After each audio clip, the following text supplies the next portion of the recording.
We got exciting news for the residents of the city of Flint today, and we're going to make sure that we're able to handle any particular crisis inside the city of Flint, making sure that with new technology and new programming that we have the best technology to alert residents inside the city of Flint. So today we're announcing our new Alert Flint program, and it's Code Red. In coalition with our IT department, our Treasurer's department, and also City Council, as you see, City Council person Liddell Lewis is here, as well as Amanda Trujillo from our customer service area, and also Vanessa Pringle is here as well to be able to announce this great program. As you see, so on these boards here, Alert Flint is a new program, Code Red program, where we are now able to alert residents by way of text messaging. About 50,000 residents are currently already signed up for this program, but we want all residents to be signed up for this level of technology alerts. You know, whether it's public safety notices, boiled water advisories, street maintenance updates, missing children, active shooter, natural disasters, and evacuations and shelter in place. We can alert residents to all of these things in a very quick manner. As we're joined now also by our fire chief, Theron Wiggins, this is a program that's going to be proven to be very vital to making sure that we get direct information to residents throughout the city of Flint. Now, what residents is, these handouts are going to be going across the city of Flint with this QR code, and residents can just scan this and then they can sign up for this program.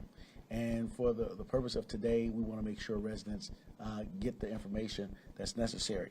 And they can go to our cityofflint.com to be able to sign up for these alerts, or just they can text 99411 and sign up for the link there as well. And so this is a great day, and this is about progress, and progress is change. And we're changing to meet the needs of the residents of this community with and marrying it to technology to be able to get fast alerts. And it always doesn't have to be bad news. We'll be able to use this system for other updates as well. Just last week, we had to close City Hall for a couple of days due to weather. We'll be able to alert employees and residents alike with these levels of updates. And at this time, I'll take a few questions from my media. Yes? What made you decide to launch this now? Well, it's technology. We've been testing it for some times, working through our IT department, working with a provider to be able to get this technology up and activated, making sure it's tested and proven to be effective. And so, but now is the time. You know, technology is amongst us, and everybody has a mobile device in their hand or very close by. They may not always be listening to a radio and or watching television, and this is a quick, direct, immediate, and intimate way to relay messaging to our residents inside the city of Flint. Are there other municipalities in Genesee County using something like this? Other municipalities are using some technologies akin to this, but this is what the city of Flint catches up with the other 32 units of government inside of Genesee County and also across the nation. But I like to say that we're at the cutting edge. We do things here in the city of Flint that has not been done before, and we're very proud to be leaders and trailblazers in that manner, making sure that residents can get the information that can be life-saving, educational, and edifying all at the same time about what is going on. And this is an easier, more direct, and cost-effective way for us to do so. Is there any idea how much it's going to cost for the city of Flint? Well, the cost just for the private company to be able to get this app, and then also for the maintenance of moving forward. But we have onboard embedded personnel that's been very well trained in making sure that this goes out and we monitor it effectively. In every department, emergency departments like police and fire and water infrastructure and updates, and also our IT department is very well trained in making sure that this piece of new technology can be implemented very successfully throughout the community. But how much is it going to cost? Yep, I tried to avoid that question, but you are a good journalist. It's going to cost us some, but I don't want to give bad information, but it's going to cost us, but it's going to be proven to be cost effective. When we look at handouts and the way to go, the hand-to-hand combat to trying to communicate to residents, it's always proven to be very challenging because we don't want to miss anyone, but it's cost effective. It's not an over-absorbent amount of money, or I would have remembered the total. But definitely it's going to be beneficial. And the cost here is about residents. What are our level of priorities? What is our agenda? And our agenda is nothing more than a snapshot of the people's priority, and getting them direct information very quickly is very important to our residents, and so therefore it's worth it. So 5 figures, 6 figures, 7 figures? Maybe around, I would say just about 4 figures. I wouldn't even say it would be that much. Technology is inexpensive because we all have it, and everybody subsidizes the cost because everyone pays for their own mobile unit.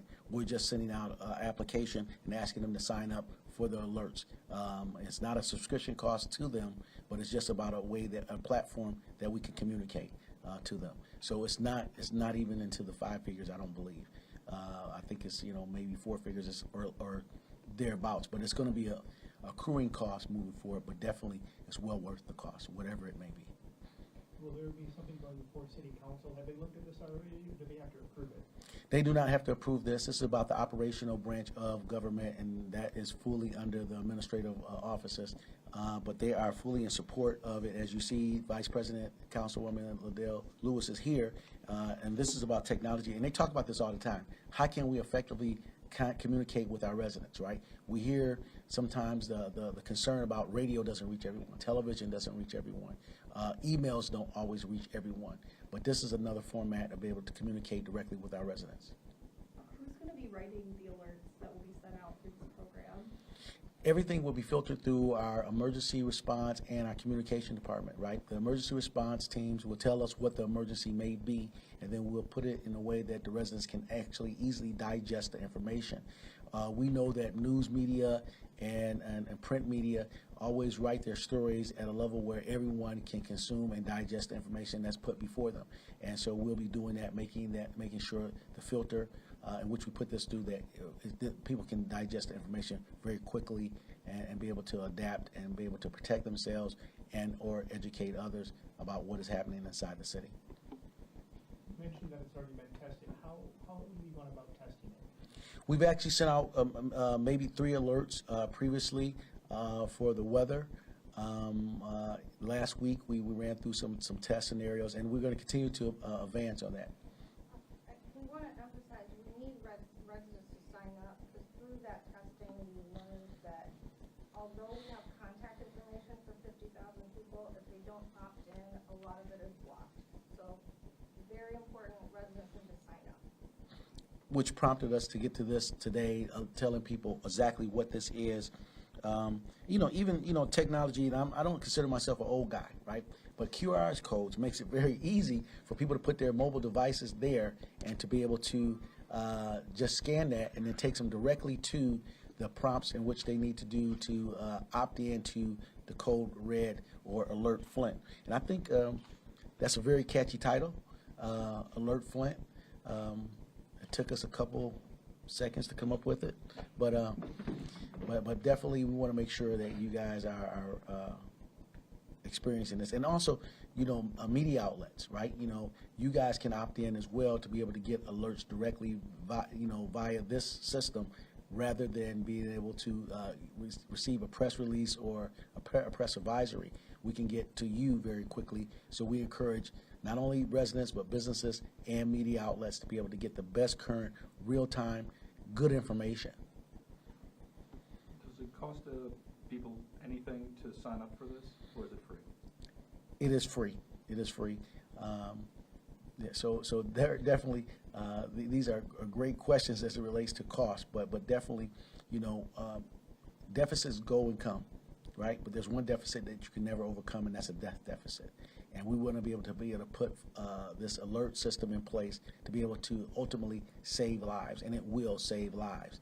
And so we're investing in our community every single day to improve upon where we are. Progress and advancement is success, and we're progressing in a way to be able to use technology and marry us to the technology that's at hand. And so today is a great day in the city of Flint. Would you like any words, Councilwoman? Absolutely. Thank you. Without the mask. Absolutely. Okay. Thank you so much, Mayor. Today is definitely a game changer within the city. It is a day that no citizen in the city of Flint will be left behind. You have the option to choose how you would like to receive your news, whether you receive it via text, email, or a phone call, because we are aware that everyone, they're not technology savvy. So we need to make sure that we spread this word so we can keep our residents of this illustrious city safe. So if you have neighbors, loved ones, friends, family, make sure that we spread this, because we want to make sure that everyone is abreast of everything, both positive and also challenging going on in the city of Flint. So as Flint continues to move forward in tandem with the rest of the state and the rest of the nation in bringing forth great information to the residents, we need the cooperation from all residents. So thank you so much, Mayor, because this is what the residents were saying. Now, I can't go through everyone on my phone, my second ward phone, and call them telling them, hey, we have an issue. This eliminates that. That makes sure that everyone across all wards, across the entire city, that we're on the same page and we all have the same knowledge. So the residents spoke out when we had the water main break. They said that this is one thing they wanted to see, and thank you, Mayor Neely and his staff, for making this happen. Thank you. With that, if there's no more questions, I can let everybody get back to work. You see, IT is present, is here, as well as police spokesperson is here with us as well, and fire is represented, and council is represented. My administrative offices are represented here, and this is the good news, that we need to really get out there to people about what it is and how we can become more informed, and saturating the environment with good information is very important, because there's so much misinformation that floats about, and we want to bring clarity to where sometimes confusion rests its head. And so this is a great way to get things to residents very quickly. Just one last question. Mhm. How many messages a day are we talking about here? Maybe 1 a day, 50 a day? I mean, how do you, what do you perceive this to be? It depends on the circumstances. And this is an alert system pretty much for life, safety, and health and welfare. So it won't be engaged actively all the time, only when it is necessary to be able to communicate very quickly with the residents of the city. And so we don't want people to become desensitized to these alerts. And so we won't be using them on a broad level for everything. But definitely when it's necessary, this will be an alert system, primarily for public safety. That is the goal, and that is the intent, to encourage people to sign up to be able to get those life-saving communications. I know that you mentioned that some of the alerts might be for more like positive things. Most of the examples that we got were like natural disaster and things like that. Can you give me an example of like a positive thing that you might use the alert system for? Yeah. Natural disaster is over. Active shooter is captured. Those are the positive pieces on the backside of the emerging, communications that we're going to be giving to residents, because sometimes, it goes, lightly messaged when crises may occur. We look at some of the most tragic things that happen in our community, in our state, not in our community, but in our state, Michigan State, where they put out an alert that an active shooter was on campus, and parents across our great country were very, very frantically trying to figure out if their loved one was safe, And so communications before, during, and after is very important to be able to provide a level of comfort and also a level of understanding of what is going on. And so we can be able to communicate all those things. And so on the latter part of it is positive. Mayor, one last question. So the IT department will oversee this, or your communications department? It's a combination of both. Making sure things are in place, making sure that when we push the buttons, we push send, it goes.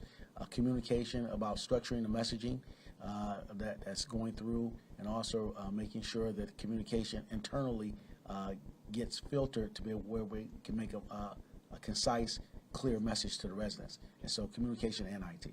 And what is the process when an emergency comes in? Are you the final approval of, send that out, or who is going to make that decision? Administrative offices, so we have, a city administrator, we have also a chief of staff, we also have chief of fire, chief of police, and any one of those entities can make the final, determination to go, right? It doesn't have to wait on one person to be able to say go. We all understand what emergencies are. Police and fire understands that more than the administrative offices. That is their profession. That is what they're designed at their operations to do. And so they can also say go.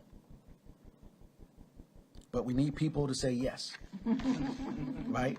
Right? In order to go somewhere. So we're going to be trying to take a few of these cards out, presenting these to community groups via, hand to hand or by email. But definitely, we want you to be able to help us communicate that through. And if you guys can put it on, or ask your news directors to be able to put it on your prospective page, asking residents to sign up, we'll be able to make sure this has a full bloom. And a blossom, and we all know the beauty after the bloom and the blossom.